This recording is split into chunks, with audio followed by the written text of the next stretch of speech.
I remember the first time I heard about the tenant in Unit 3.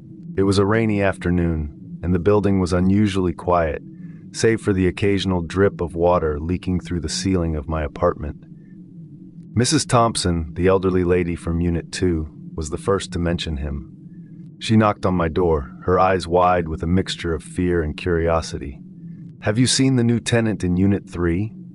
she whispered, glancing around the hallway as if expecting him to appear out of nowhere. "No, I haven't," I replied, puzzled. "Why?" Mrs. Thompson leaned in closer, her voice dropping to a conspiratorial whisper. "He never comes out. I've been watching his door for days, and I haven't seen him once. Not even to get his mail." I shrugged it off at first. After all, it was a large building, and it wasn't unusual for some tenants to keep to themselves.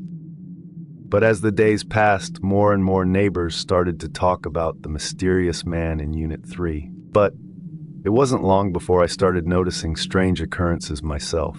Late at night, I would hear soft, almost inaudible whispers coming from the hallway outside my apartment. At first, I thought it was just my imagination, but the sounds persisted, growing louder with each passing night. One evening, I decided to investigate. I stepped out into the dimly lit corridor. The whispers stopped abruptly, leaving an eerie silence in their wake. I crept towards Unit 3, the hairs on the back of my neck standing on end. The door was slightly ajar, and a cold, musty smell wafted out from within. I peered inside, but the darkness was impenetrable. Just as I was about to turn away, I saw it. A pair of eyes, wide and unblinking, staring back at me from the shadows. I stumbled back in shock, nearly tripping over my own feet as I hurried back to my apartment. Word of the strange tenant spread quickly, and soon a social worker was sent to investigate.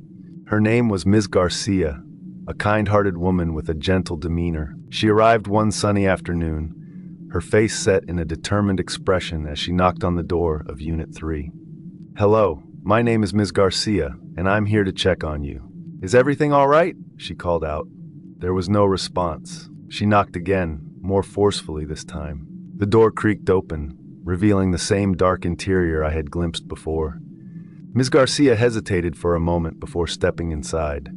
I watched from the safety of my own apartment, my curiosity getting the better of me. Minutes passed, and then an hour, but Ms. Garcia did not reemerge. I was just about to call for help when I heard a blood-curdling scream echo through the hallway. Ms. Garcia stumbled out of Unit 3, her face pale and her eyes wide with terror.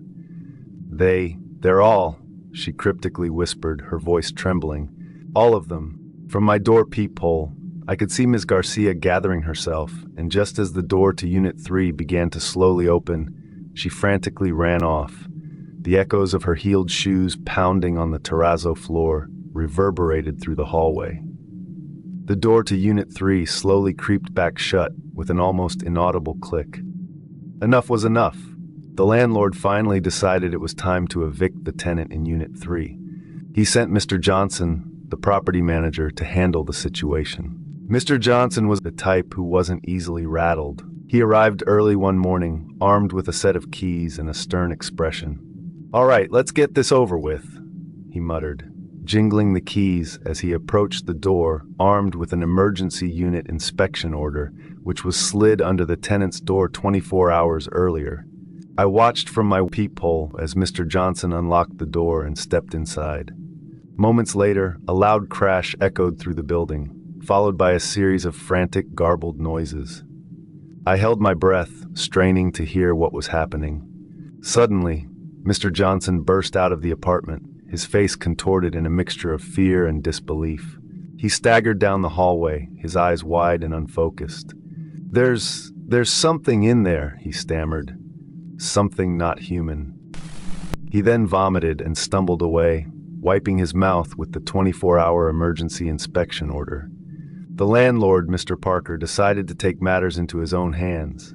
He arrived later that day, accompanied by 2 burly security guards. Together, they stormed Unit 3, determined to evict the tenant once and for all.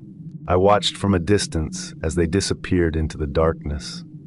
Moments later, the sound of a fierce struggle erupted from within, followed by a series of unearthly screams.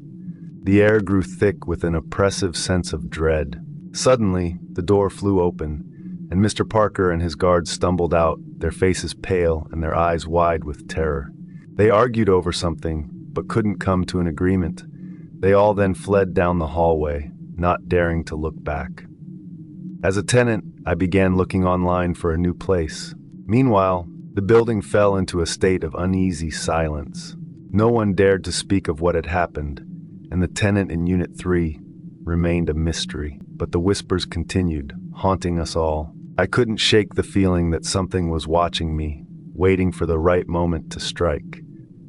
I found myself glancing over my shoulder constantly, my heart racing with every creak and groan of the old building. One night, I woke to the sound of footsteps outside my door. I lay there, paralyzed with fear as the footsteps drew closer. They stopped just outside my apartment, and I could hear the faint, raspy sound of breathing. I crept to the door and peered through the peephole. To my horror, I saw the tenant from Unit 3 standing there, his hollow eyes staring back at me. He smiled, a cold, malevolent grin. I never knew the human face was capable of so many teeth. "I'm living here," he whispered, his voice barely audible. "Rent-free, you can too." And with that, he turned and vanished into the darkness. I knew I couldn't live with the fear any longer. I decided to do some investigating of my own. I began by speaking with the older residents, those who had lived in the building the longest. Most were reluctant to talk, their faces growing pale at the mention of Unit 3. But one old man, Mr. Higgins from Unit 5, finally opened up. "That apartment has a dark history," he said, his voice trembling. "Years ago, a man named Harold lived there. He was a recluse, much like the current tenant." "What happened to him?" I asked. "He disappeared," Mr. Higgins replied. "One day he just vanished. But strange things kept happening in that apartment. People heard voices, saw shadows moving. No one wanted to live there, so it stayed empty for years until recently, when the Government Housing Commission took over this building and flooded it with cheap rental units. One night, as I was taking my trash to the dumpster chute, I walked by Unit 3 and noticed the door was slightly ajar. I have had enough. I had to see. I opened the door and stepped in. The stench of decay hit me like a wave as I stepped inside. The apartment was a hoarder's nightmare, filled with old newspapers, broken furniture, and bizarre occult symbols scrawled on the walls. In the center of the room was a makeshift altar, covered in strange artifacts and dark stains. As I approached the altar, a cold wind swept through the apartment, and the shadows seemed to shift and writhe. I reached out to examine one of the artifacts when a hand grabbed my arm. I turned, and there he was, the tenant from Unit 3, his eyes burning with an unnatural light. I wanted to scream, but I couldn't get the word out. His large, overbearing face with massive teeth and eyes as wide as saucers came right to my face. "You can live here, rent-free," he whispered. 3 weeks later, a bylaw officer by the name of Randolph entered the apartment complex. He received strange messages of this complex, how the tenants all began to change. Mrs. Thompson, Mr. Higgins, even the landlord. As Randolph entered the hallway, he noticed something. All the units, their doors, now all had Unit 3 on them. Randolph then found a single 8x10 page on the community notes board in the lobby. It said, "Happy as can be. The rent is always free. Welcome to Unit 3."